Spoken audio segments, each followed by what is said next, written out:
Well, foreign ministers from a group of emerging economy nations known as BRICS are meeting in Cape Town.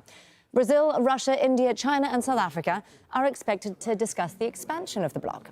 More than a dozen nations have expressed interest in joining the group. BRICS nations have positioned themselves as an alternative to Western geopolitical dominance. Well, let's bring in our correspondent, Fahmida Miller. She joins us now from Cape Town. Fahmida, what are you hearing about just how much bigger BRICS could get?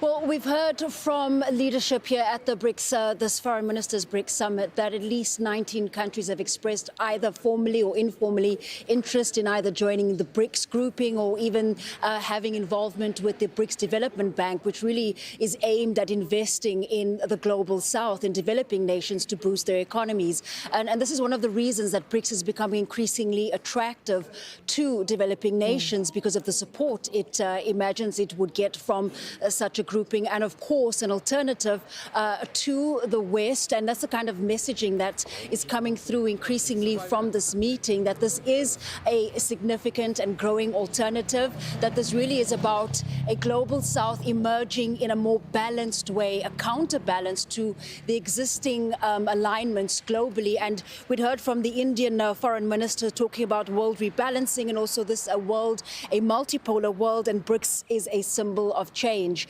We'd also heard in opening remarks from Russia's Foreign Minister Sergey Lavrov saying the same kind of thing, but also touching on conflict, saying that they needed a global majority nations have to seek common solutions to conflict around the world. Essentially, we're hearing over and over again from leadership here that this really is about an alternative. It's about BRICS expansion in terms of providing these type of nations with solutions that come from the global south rather than the traditional allies of the EU and the United States. Fahmida, you mentioned an alternative to the West. This is all obviously happening at a time when there are particular global tensions for one member. How is Mr. Lavrov's participation going over there?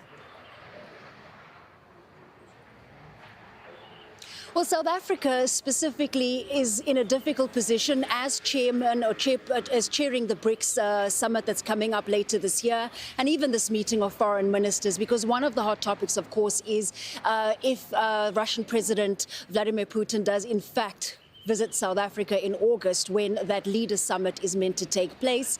South Africa is a signatory to the Rome Statute, and this comes as the International Criminal Court has a warrant of arrest for Putin for alleged war crimes. South Africa is obligated to arrest him should that happen.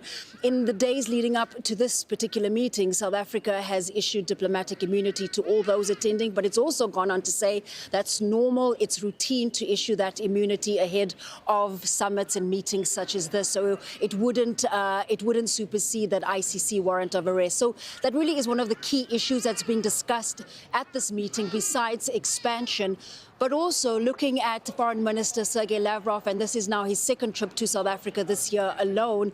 This really is about showing the West that Russia has friends, that it's welcomed in other territories around the world, and that those friendships are deepening politically and economically. BRICS alone represents, the members of that grouping represents a quarter of the world's economic output. So increasingly, it appears to be a grouping that can't be ignored, and one the United States is paying attention to. Very interesting. Fahmida Miller there with all the latest for us from that meeting in Cape Town. Thank you, Fahmida.